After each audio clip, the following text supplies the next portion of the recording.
네, 계속해서 관련 내용 자세히 짚어보도록 하겠습니다. 박민영 국민의힘 대변인, 강성필 더불어민주당 부대변인과 함께하겠습니다. 어서 오십시오. 안녕하세요. 자, 윤석열 대통령 체포영장 집행, 다음 주가 유력하다는 전망도 나오고 있는데 파악하고 있는 부분이 있으신가요?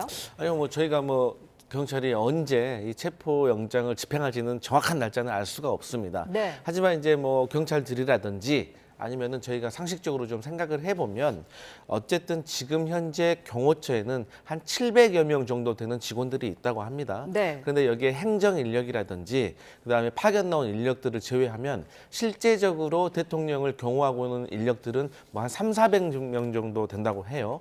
근데 이분들이 이제 경호를 이제 교대로 한다고 합니다. 네. 그러면은 대충 한 300명 정도는 있을 텐데 그러면은 우리가 손자병법과 같은 어떤 병서에만 보더라도 최소한 성을 탈환을 하려고 하면 3배 이상의 병력이 필요하다고 했거든요. 네. 그러면 대충 1000명 정도의 어떤 숙련된 형사들이 필요한데 이분들을 수도권에서 모두 집결을 시키고 또 집결을 시킨 다음에 작전을 짜고 또 교육을 시키고 또 헬기 투입이 상당히 어려울 것으로 보여지기 때문에 어떤 특수 건설 장비 같은 것들을 세팅을 하려고 하면은 최소한도로 3, 4일 정도의 시간은 좀 걸리지 않을까 그렇게 네. 예상하고 있습니다.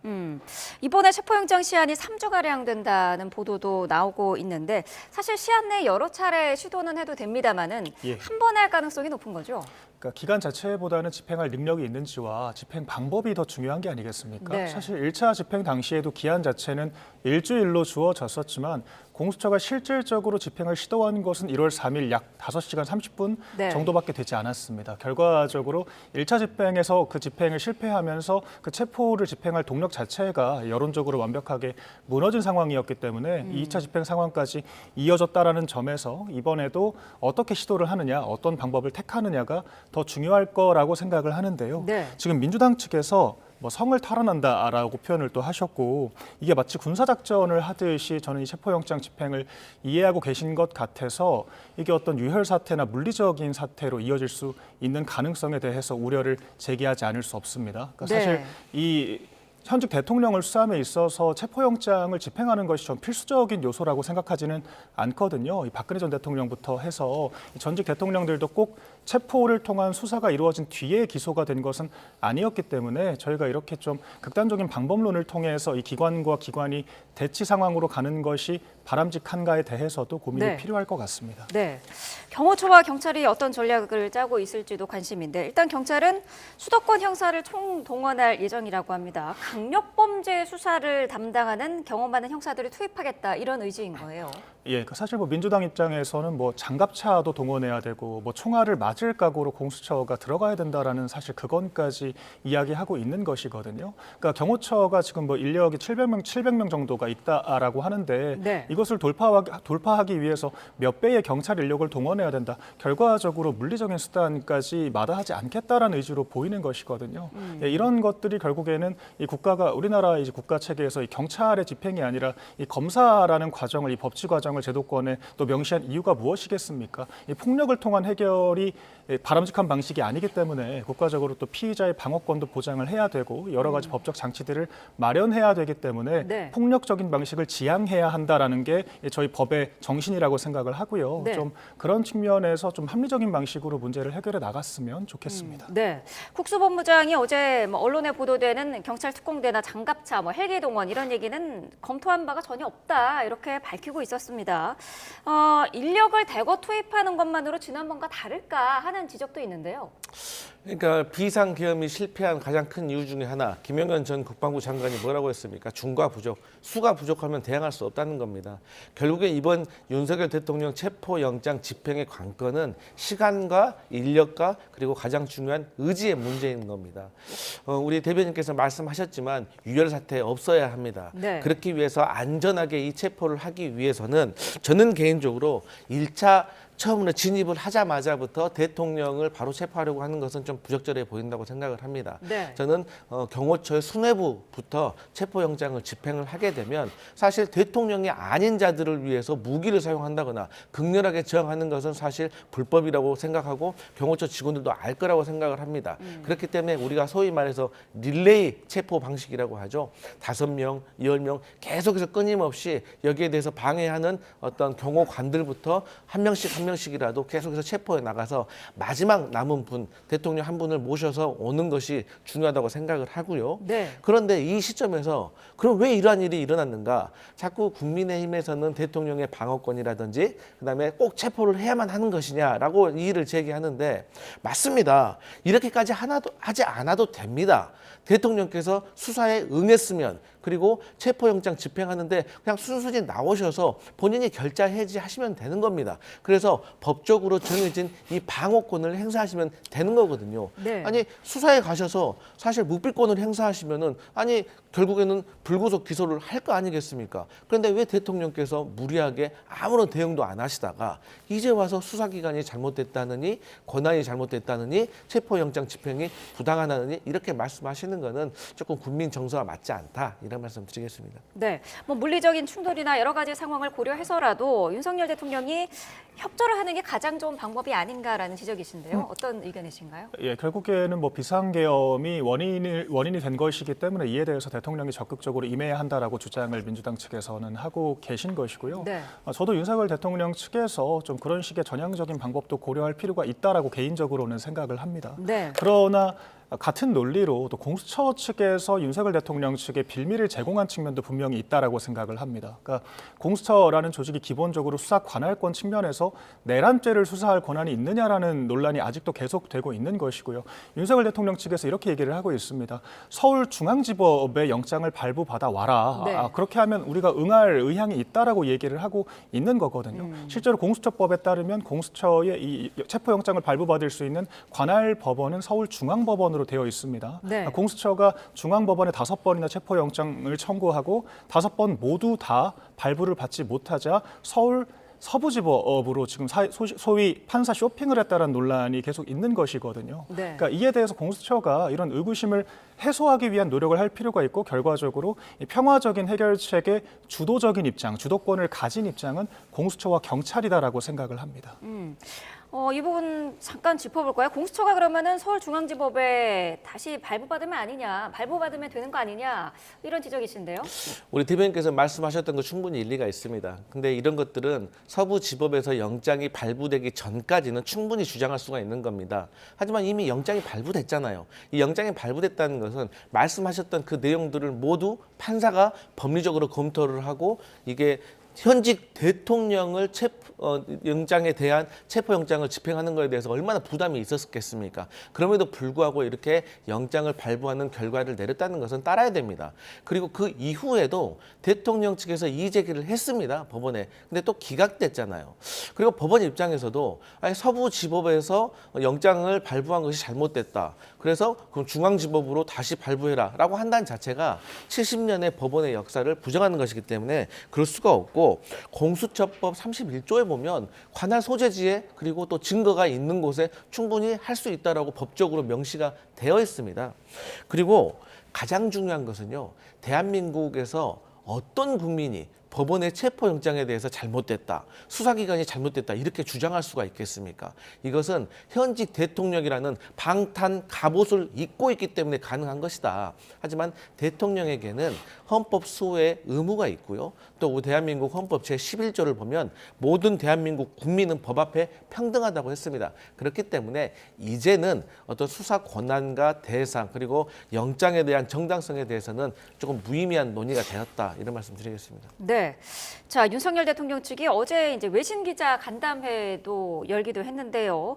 석동현 변호사가 이런 얘기를 했더라고요. 무력으로 대통령에 대해서 체포 구금을 시도하면 국민들의 반발이 예상된다면서 내전이라는 단어를 계속 언급을 했어요. 어떻게 예. 들으셨습니까? 그러니까 우리 또 부대변인님께서 잘 말씀해 주셨지만 그 법의 집행에 있어서 공정성도 중요하지만 전 그만큼 신속성보다는 현재는 정확성이 더 중요한 상태라고 생각을 합니다. 저희가 이 현직 대통령의 체포라는 것에 있어서 여러 가지 예우와 같은 그런 관례를 강조하는 이유가 단순히 대통령이기 때문에 뭐 중요한 존재라는 그런 의미를 전 넘어서는 함의가 있다라고 생각을 하거든요. 결국에는 정치적으로 상징성 있는 존재이기 때문에 그에 대해서 여러 지지자들과 간의 갑론을박이 있을 수밖에 없는 것이고 그렇기 네. 때문에 절차상에 있어서 이 우리나라 헌법 정신의 근간이 무엇이겠습니까? 사회 통합과 국민 통합을 전제로 해야 한다라는 것 아니겠습니까? 그렇기 때문에 대통령 한 사람에 대한 집행이 아니라 이것이 사회를 분열시키지 않는 방향으로 가는 것이 중요하다라고 생각을 하고 그렇기 때문에 법적으로 논란이 될 만한 소지를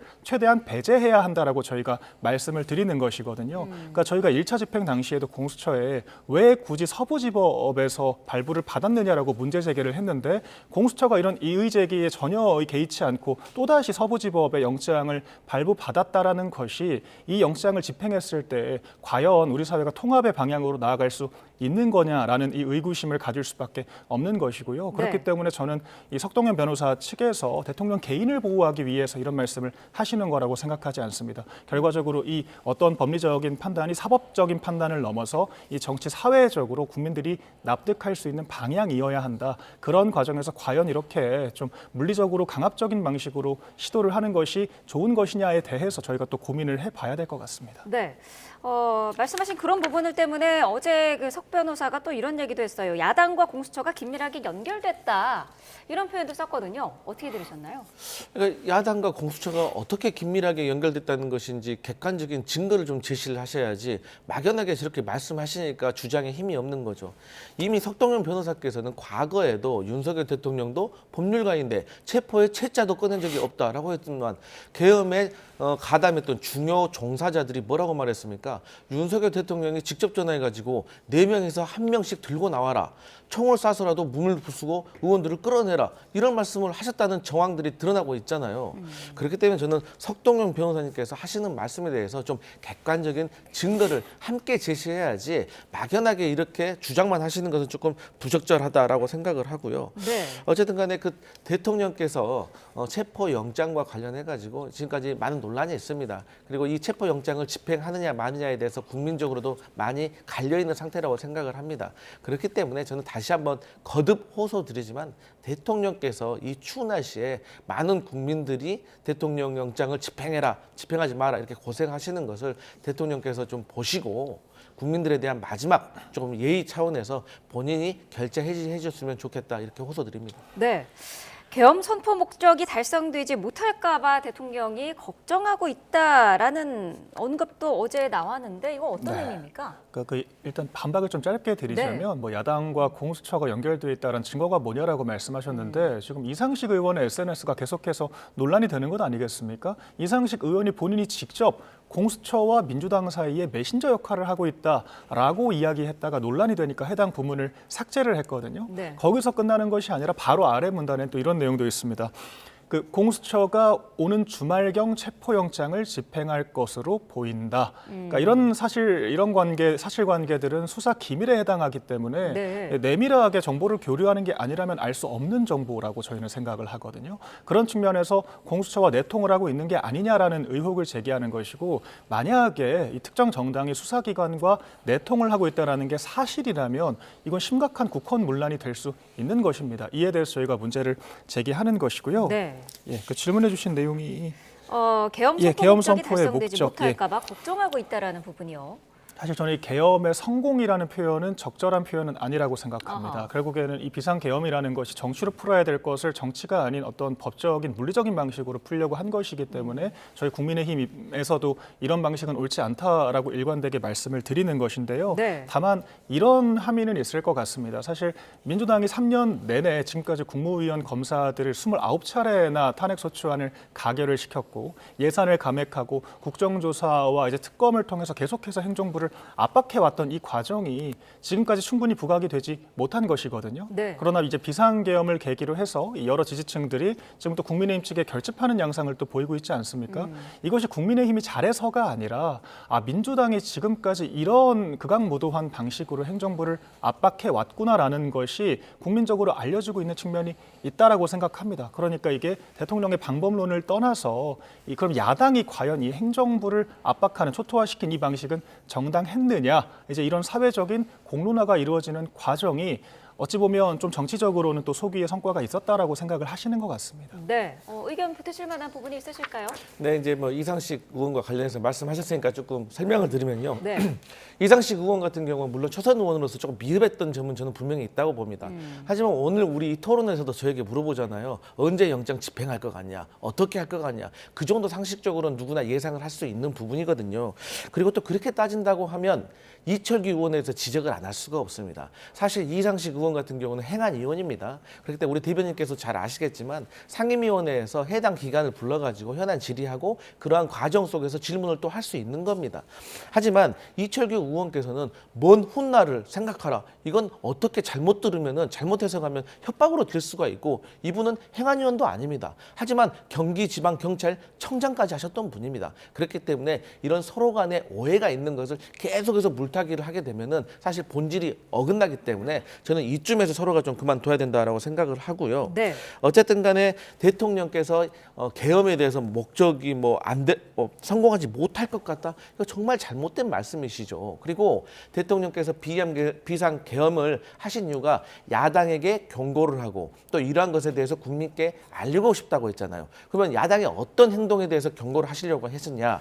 예산을 삭감하고 정부의 인사들을 탄핵하는 거에 대해서 이 두 가지에 대해서 경고를 하려고 하셨다고 하셨는데 사실 그 담화문에도 보면 체코 원전 같은 경우는 90% 예산 삭감했다고 하는데 네. 그거 산업부에서 잘못된 거라고 얘기했습니다. 아니 우리가 가서 체코 원전 지어주는데 우리가 예산을 왜 세웁니까?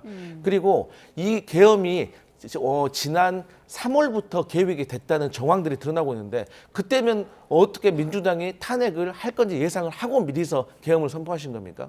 그래서 물론 어떤 국회에서 다수당이 아니라 소수당이기 때문에 아무래도 이 민주주의 원칙에 의해서 다수결의 원칙에 의해서 대통령께서 펴고자 하시는 어떤 부분에 대해서 많이 어려운 점이 있었던 것은 제가 아는데 그럼에도 불구하고 방법이 잘못됐다 이런 말씀 드리겠습니다. 제가 네. 좀 짧게 반박을 드리자면 네. 이철규 의원 사례를 말씀하셨는데 저도 이철규 의원의 그런 발언이 적절하진 않았다라고 생각을 합니다. 그런데 이철규 의원이 그런 식으로 경찰을 압박하는 과정에서 오히려 공조본에서 노골적으로 불쾌감을 드러냈거든요. 그러니까 이런 발언이 압박을 했다라고 좀 그런 부적절한 비판을 받을 수는 있겠지만 이상식 의원처럼 내통을 해서 수사에 개입을 했다라는 이 논란과는 본질적으로 다른 부분이라고 생각을 합니다. 이것은 엄밀하게 삼권분립에 위배되는 이 위법한 행위를 한 것이기 때문에 만약 국민의힘에서 이런 일이 있었다면 민주당 측에서 특검하자라고 100% 저는 얘기를 했을 거라고 생각을 하거든요. 그러니까 네. 이 부분이 다르다라고 말씀드리고 예산 부분을 말씀하셨으니까 제가 짧게만 반박을 좀 드리자면요.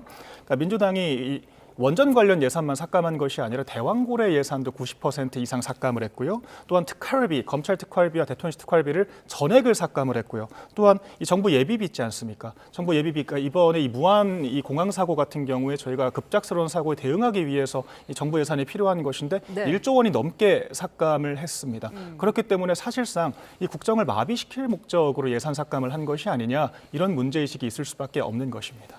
네. 네, 죄송한데 짧게, 짧게 제가 말씀드릴게요. 네.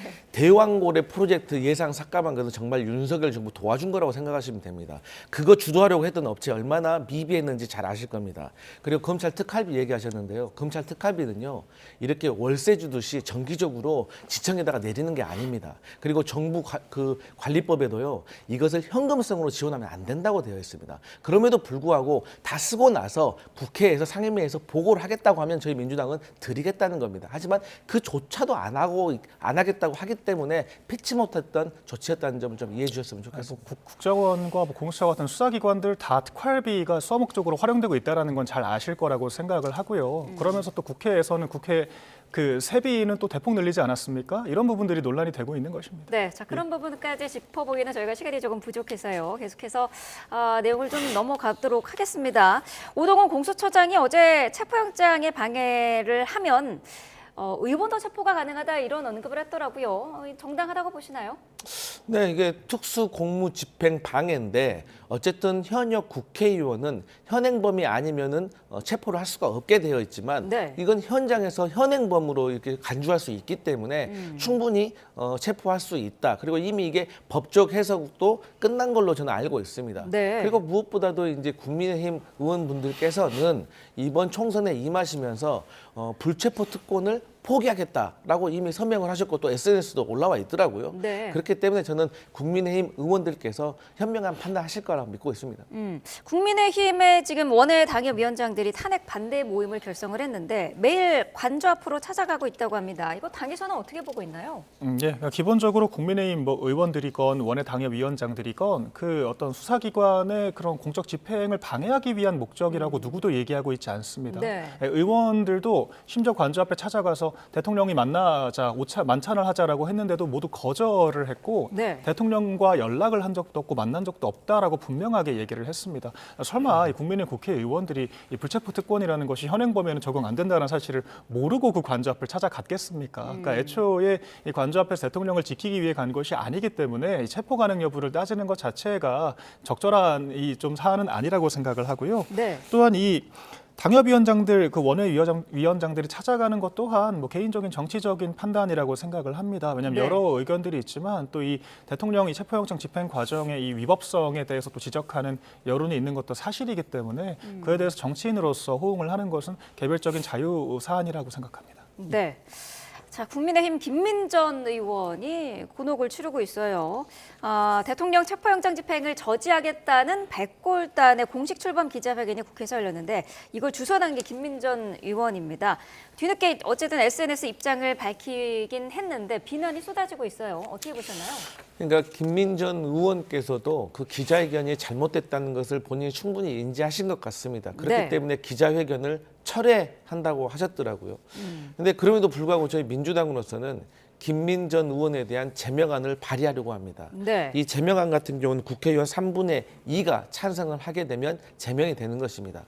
그럴 수밖에 없는 이유가 사실 우리 그 대한민국 민주화에 있어서 백골단이 어떤 걸 상징을 합니까? 1980년대부터 청바지에 청자켓에 하얀 방탄 헬멧을 쓰고 얼마나 많은 민주 시민들을 방망이로 쇠파이프로 탄압하였습니까? 여기에 대해서는 아직도 광주 시민들은 직접 피해자들이 생존해 있는 상황입니다. 이런 상황에서 이런 백골단이라는 정말로 이 국민들에게 트라우마가 있는 조직들을 국회에 불러들여서 기자회견까지 했다? 또 이 백골단을 자처하고 계시는 이 분들은 과연 이 백골단이 역사적으로 어떤 의미가 있는지에 대해서 알고 계시는지에 대해서 묻고 싶고 정말로 잘못된 행동이기 때문에 저희 민주당은 김민전 의원에 대해서 제명안을 검토하고 있다 이런 말씀 드리겠습니다. 네. 국민의힘에서는 어떻게 보고 계세요? 예, 저희는 뭐 당 지도부 차원에서도 이건 의원 개인의 일탈이었다라고 선을 그은 상태고요. 네. 제가 조금 이 사안에 대해서 알아보니까 관저 앞 시위대들조차도 이 백골단이라는 개념은 동의하지 않는다라고 좀 격렬하게 반대 의사를 밝혔던 것으로 알고 있습니다. 네. 김민전 의원이 기자회견을 철회한다라고 말씀하게 된 배경에도 그런 지지자들 간의 자정작용이 있었다라는 점을 분명히 말씀을 드리겠고요. 그러니까 그분들의 주장은 우리는 윤석열 대통령을 지지하기 때문에 이 앞에 나온 것이지 우리가 어떤 중무장을 통해서 공권력에 저항하기 위한 목적으로 나온 것이 아니다. 우리 시위의 본질을 호도하지 말라라고 오히려 야당보다도 더 격하게 이 백골단이라는 조직을 비판을 하고 있는 것이거든요. 그러니까 그런 여러 자정작용들이 또 이루어지고 있다는 점을 말씀을 드리고 싶고요. 네. 또한 이 결과적으로 아까 제명까지 추진하고 있다고 말씀하셨는데 저도 이 김민전 의원이 정말 큰 실수를 저질렀다라고 생각을 하지만 이 의원 개인의 어떤 무지로 벌어진 일에 대해서 심지어 자정이 이루어지고 있는 과정인데 이 제명까지 논하는 것은 좀 넘어간 것이 아닌가 이렇게 생각합니다. 그렇다면 네. 저는 개인적으로 권성동 원내대표께서 김상욱 의원에게 탈당을 권유하지 말고 저는 김민전 의원에게 탈당을 권유하는 그런 조치를 좀 취했으면 좋겠습니다. 알겠습니다. 자, 탄핵 찬반 집회로 뭐 진영 대립이 심화되고 있는 그런 모양새인데요. 뭐 백골단이라든지 이런 과격한 이런 단어, 이런 표현, 이런 것까지 더해져서 대립이 지금 너무 부추겨지고 있는 거 아니냐 이런 지적은 있는 건 사실이에요. 예, 저는 정치가 상당히 과열되고 있는 상황이라고 생각합니다. 근데 네. 이 과열되고 있는 상황이 단순 한쪽의 저는 과실이라고 생각하지 않고요. 그러니까 여야가 모두 정치를 너무 이 삼권 분립에 위배되는 방향으로 그러니까 행정부에서도 이 대통령이 과도한 또 권한 행사를 통해 이런 논란이 불거졌고 이 민주당도 이 190석 그 야당의 입법 권력이라는 것을 활용해서 이 행정부를 넘어서 사법 질서까지 어지럽히고 있다라는 이런 여러 문제의식들이 있는 게 아니겠습니까? 네. 그러니까 그런 측면에서 저는 여야 모두가 과실이 있고 결과적으로 이 사법의 집행이라는 것은 아까 말씀드렸던 것처럼 이 국민 통합적인 관점에서 결론이 내려질 필요가 있다 이 말씀을 드리고요. 네. 또 저희가 이 야당은 정말 나라가 망해야만 집권할 수 있는 이 왜곡된 유인 구조가 전 본질적으로 문제라고 생각합니다. 이 사생결단의 5년 단임제가 정말 구조적으로 우리 사회를 불행하게 만들고 있는 것이 아닌가에 대해서도 정말 깊은 성찰이 필요하고 네. 진지하게 이 개헌에 대해서 논의해야 할 때라고 생각합니다. 마지막으로 어떤 말씀 해주시겠습니까? 네, 대통령이 정당한 절차에 의해서 자리에서 물러나게 되면 조기 대선이 열릴 것이고 조기 대선이 열리면 그러한 과정 속에서 개헌도 저는 논의될 거라고 생각을 합니다. 민주당이 보기에는 국민의힘이 비상계엄은 잘못됐다면서 내란은 아니다.